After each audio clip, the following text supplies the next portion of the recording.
Ryan, you're a fan of Paul Thomas Anderson. Yeah, I mean, sure. I think, I think if you really love cinema, at one point or another, he's made a movie that you really like. Sure. Yeah, go check his filmography and see what he's done. Magnolia, which got Tom Cruise an Oscar nomination, if I recall correctly, back in the day. Some Boogie Nights, some There Will Be Nights. Blood. Yeah. Yes, There Will Be Blood, which did lots of awards business. His latest comes out it actually comes out, this Thursday or Friday, November 24th. In some places. In some places, yes. In theaters only. There's no streaming for this one. And it's called Licorice Pizza. He wrote and directed it. And it stars, I love the list of stars, it's not in order going by IMDb. Our two leads are Cooper Hoffman and Alain Haim. Of the band Haim. But it's also got Maya Rudolph, Bradley Cooper, Sean Penn, John C. Reilly in a Blink and You Miss It cameo. Mm-hmm. Tom Waits, who I know you love. I do love Tom Waits. Bennie Safdie. So, yeah. Let's talk about Licorice Pizza. 1973, Los Angeles, the San Fernando Valley. Mm-hmm.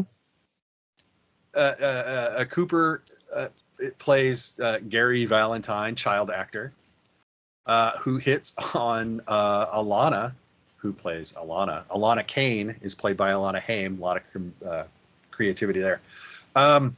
Who is 25 and works for the photo people that are taking pictures at Gary's high school. And he hits on her. They somehow wackily become friends and associates. And it is this really weird... And when you say associates, you actually do mean business associates. Business associates, yes. More than once. And it's just this weird film about these two people and the people in their orbit and their relationship.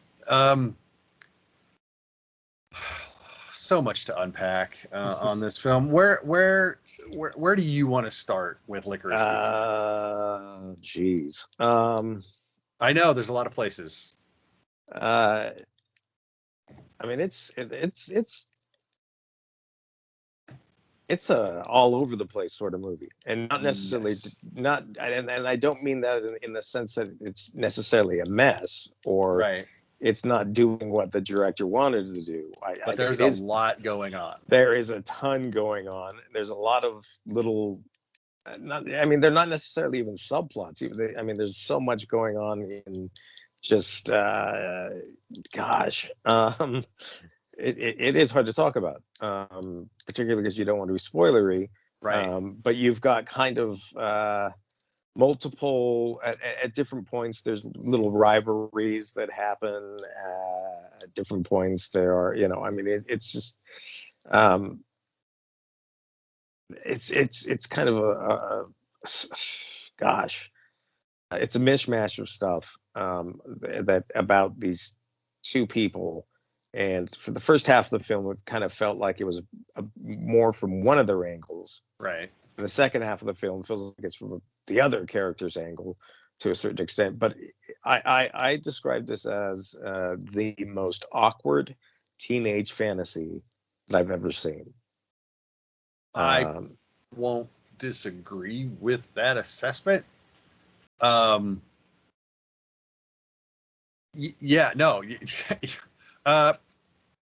You're not wrong. It is an awkward teenage fantasy of Gary's creation. Now, but how are we supposed to read it is the question too. And there's a lot of stuff in this that it's like you can approach this movie from a lot of different angles, I guess is what I'm trying to say about that. And that doesn't necessarily make it the easiest film to have instant opinion about. Because there's so many moving parts. Let's talk about a few of the moving parts. Yeah. Yeah, where to start? Okay, let me throw the dartboard. Punk. Let's start with the really obvious thing. He's 14, she's 25. He's 15. Oh, I'm sorry, he's 15. Yeah, no. Mm-hmm. If you make this movie the other way around, this movie gets destroyed before it ever sees a theater screen. And I say that thinking that it should probably be a problem both ways, but that's neither here nor there at this point. What it does is lead me to my next point, which is that Paul Thomas Anderson seems to have this weird fascination / obsession with Haim. Oh, absolutely he does. Directs a ton of their video stuff, their music stuff. Casts all three of them in here and their parents. Okay, but this gets stranger than you think.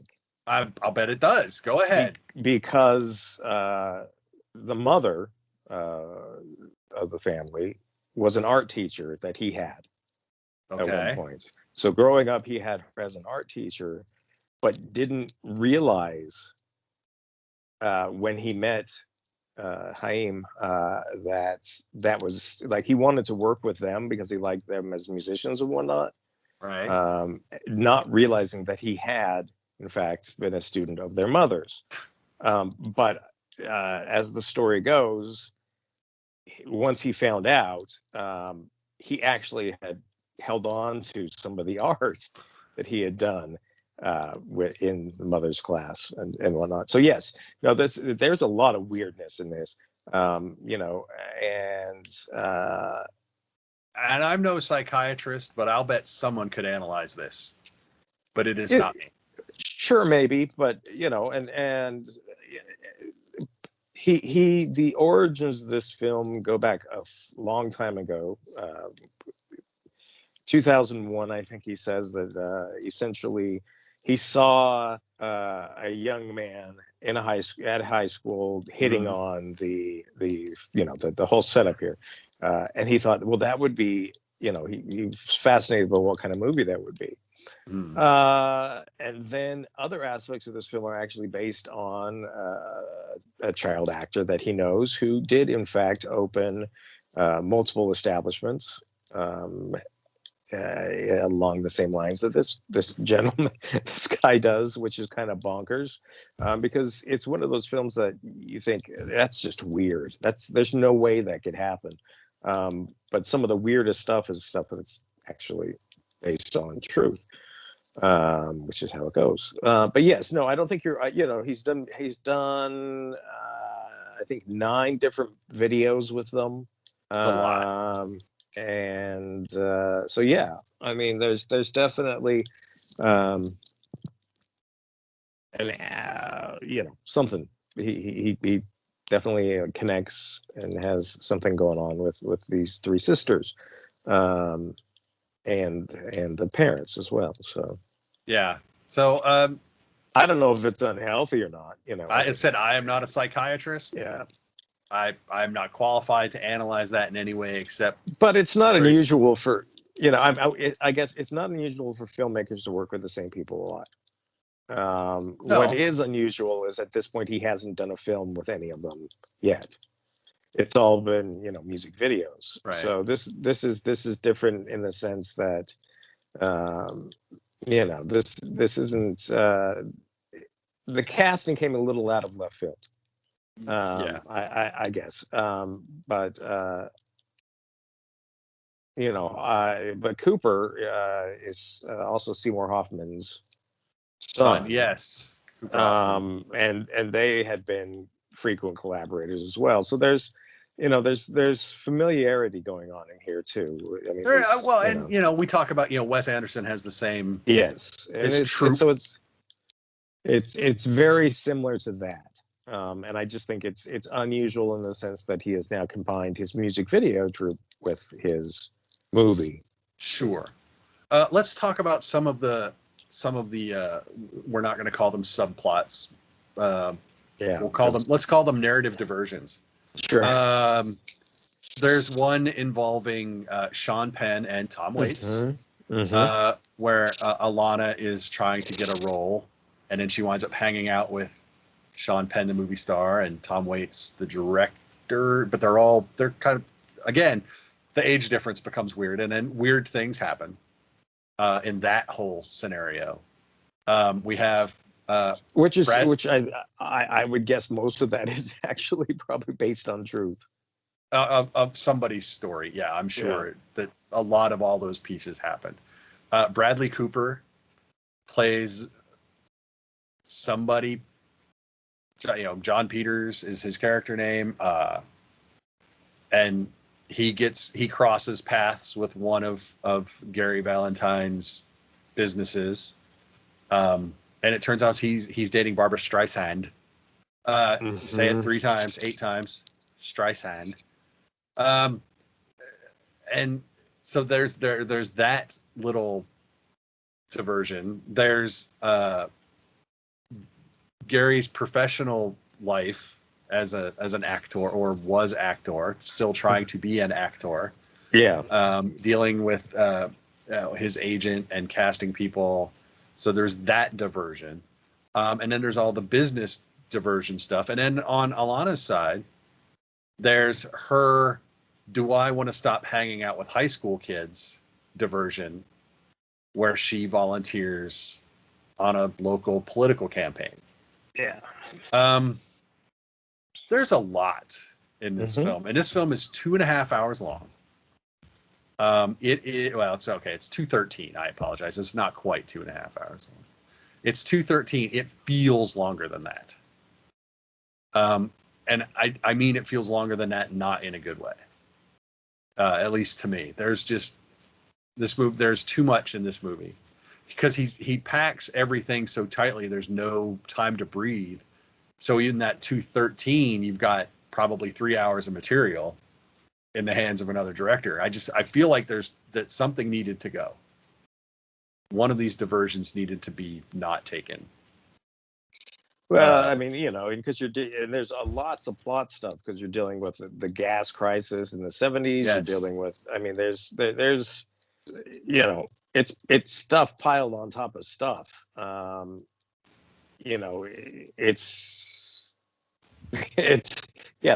politics of it is a whole thing, and I mean it all ties into each other.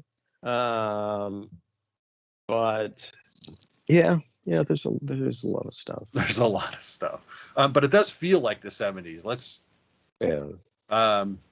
I remember the 70s probably a little better than you, but yes, I remember the old even odd days at the gas station. I remember no gas.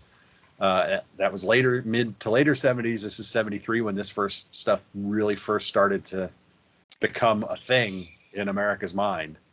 And so the clothes, the cars, the attitudes, the music, all of that, it feels right. So like I said, it feels like there's too much. It just feels like this movie is too much, and he obviously loves it all. Yeah. But again, I think it's similar to a Tarantino film as well, is that he knows so much about that era and loves so much about that era that he has to figure out a way to get that era, all those bits and pieces in. Sure.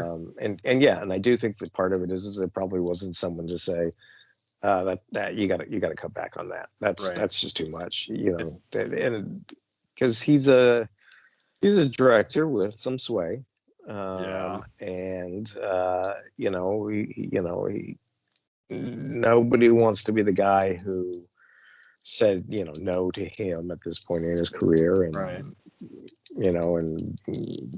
and have those decisions come back and bite them in the butt or their career or whatever. So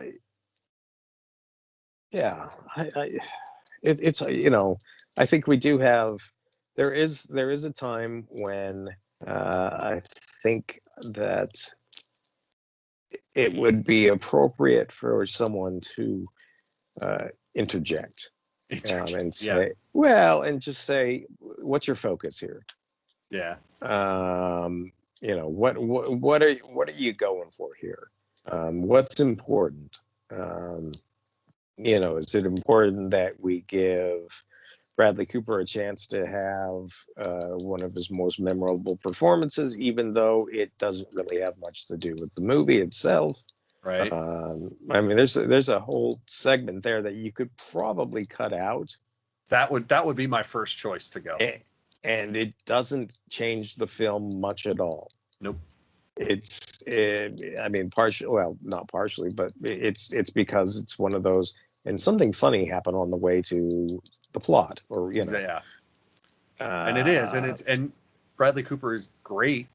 Yeah, and that's part of the problem is everyone's really good in this. They just don't all need to be here. They don't all need to be, yeah, and I don't know. You could probably argue the same thing about the Sean Penn scene. And that was that. Yeah, I know. That was way too well. They could have at least trimmed it. Anyway. It was just really long. Well, and it's ultimately, what do they add? Not a lot. Not a lot. So yeah. So it's and everyone kind of has their favorite of his movies, right? Paul Thomas Anderson's movies, and I don't know.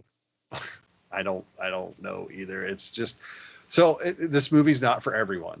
No. Let's start trying to figure this out. It's not for everyone.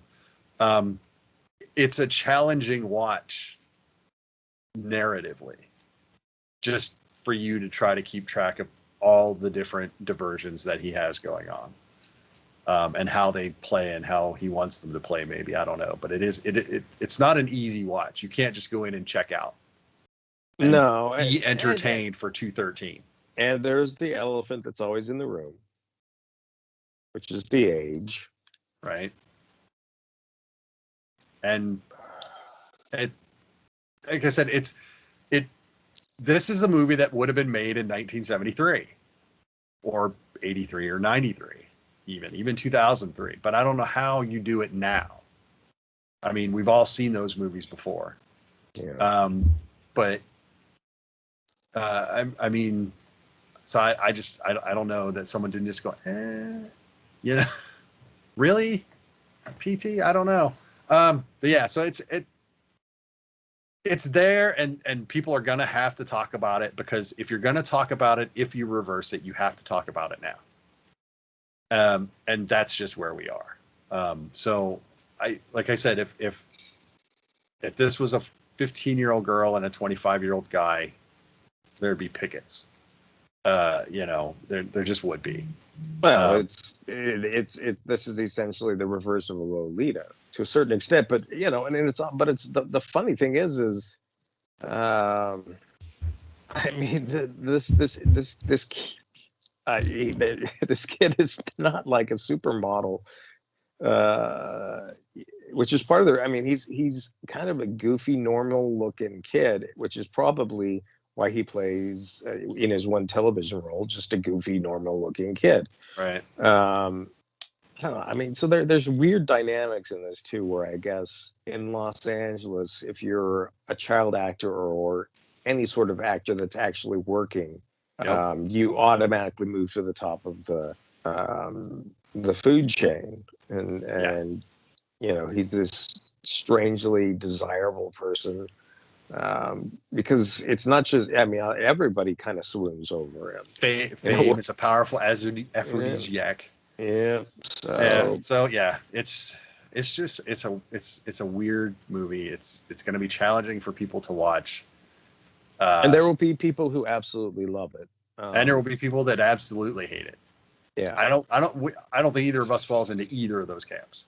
But there will be extremes on this film. I think if she had been 18, right, I would feel quite a bit different. Or if he had been 18 and she was 30, and I know it's a bigger gap, but there's the window, yes, that sliding window. I get you. so because it's not so much the age difference as much as the maturity, and I don't know. It's just a Right. lot of stuff that kind of goes into that that makes that a little. Yeah, and let's be clear. It's not like these guys are having sex in this movie. No.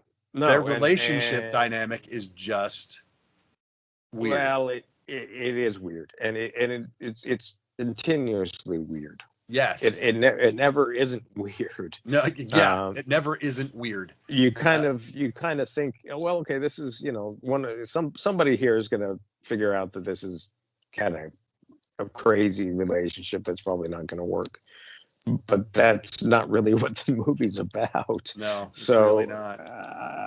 And again, who's I don't know whose story this is, and maybe that's not an issue, but I don't know. Does this belong to her? Does this belong to him? Is this a mix between the two? Is this it's just kind of strange in that I can't tell you who exactly the perspective is coming from. Right. It's just. But it does feel like there's a perspective being, that it is somehow not quite reality. Right. So I don't know. It's an odd film to talk about. That's for sure. So, if you're a fan of his, you'll probably want to check it out. And you're going to have to do it in theaters. You don't get a streaming option. So take that into consideration over the upcoming holiday weekend. Catch a Friday matinee if you've got Friday off for the holiday. But it's just be prepared. I mean, I almost feel like Magnolia was a more straightforward film than this. I almost feel that way. Maybe. A little more esoteric, but maybe a little more straightforward. It's just weird. Yeah, Frogs in the sky, that's all I'm saying. That was more awkward in a different way. Yes. But yeah, so if you're a fan, you'll probably want to check it out. If you are not a Paul Thomas Anderson fan, this is not the film to try to figure out if you want to be a Paul Thomas Anderson fan. Yeah, I think that's fair.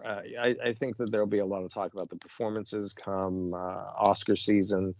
What does that? Yeah. I mean, everybody loves a good story. Everyone loves first-time performances that are solid, that are good. Right. We've never seen this before. This is new to us. Right. Is always a very seductive thing. When Novelty. It comes to award season and whatnot. So I do think we'll hear some rumblings, and I think you'll probably see some of the actors from this end up with, I don't know if they'll get Oscar nominations, but I definitely think they'll get like critics groups nominations. Right. Yeah. And wins. I think there will be probably wins. There'll be a couple wins in there. And I don't know that I would argue heavily against that. I'm still trying to figure out if I would agree with that, but right. I think it's. But I mean, the performances are good, and so. That's weird. There's nothing about this film that is bad. Except for maybe that it has things that doesn't need to be there, but the problem is those things are very, very entertaining. Right. So this becomes a different conversation in that, what master are you serving? Are you serving? Because you're not really doing yourself any favors. But you are making memorable scenes that people will talk about. I guess, my problem with that is they're memorable scenes that don't really have a lot to do with the movie itself. Right. There you go. That's a great way to leave it. There's a lot of good stuff that doesn't serve the film, at least not to us. I mean, in his head, it probably does. I mean, it's clearly entertaining. It is entertaining. but not in the context of the larger whole. They don't really tell us anything about the characters that we're following. Right. So yeah. There you go. That is Licorice Pizza in theaters this Friday or Thursday or Wednesday or whatever day it is. This week, check your local theaters. Some theaters, depending on where you're at. A lot of movies coming. And we're still waiting on the big one, which would be Spider-Man. But we do have Steven Spielberg's West Side Story coming. Yeah. We have The Tragedy of Macbeth, which I didn't even know was a thing until I got the notification, which looks exciting. New Guillermo del Toro, Nightmare Alley. Yep. Based is on going to be coming. It's an old noir-ish film. Yeah. Some circus stuff in that and whatnot. So. And the last one I'll mention right now, the Macbeth is an A24 film, by the way, Ryan. Yeah. As is Come On with Joaquin Phoenix, which is also we're going to be screening this week. So we'll see what A24 does for us this week. We'll see how that goes. Stay with us.